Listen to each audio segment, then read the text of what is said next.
بولا کہ مجھے تو تو نے گمراہ کیا ہی ہے، میں بھی تیرے سیدھے رستے پر ان کو گمراہ کرنے کے لیے بیٹھوں گا، پھر ان کے آگے سے اور پیچھے سے اور دائیں سے اور بائیں سے غرض ہر طرف سے آؤں گا، اور تو ان میں اکثر کو شکر گزار نہیں پائے گا۔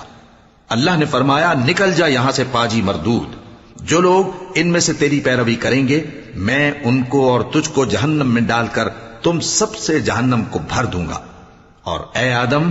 تم اور تمہاری بیوی بہشت میں رہو سہو، اور جہاں سے چاہو اور جو چاہو نوش جان کرو، مگر اس درخت کے پاس نہ جانا ورنہ گناہگار ہو جاؤ گے۔ تو شیطان دونوں کو بہکانے لگا تاکہ ان کی شرمگاہیں جو ان سے پوشیدہ تھیں ان پر کھول دے، اور کہنے لگا کہ تم کو تمہارے پروردگار نے اس درخت سے صرف اس لیے منع کیا ہے کہ تم فرشتے نہ بن جاؤ یا ہمیشہ جیتے نہ رہو،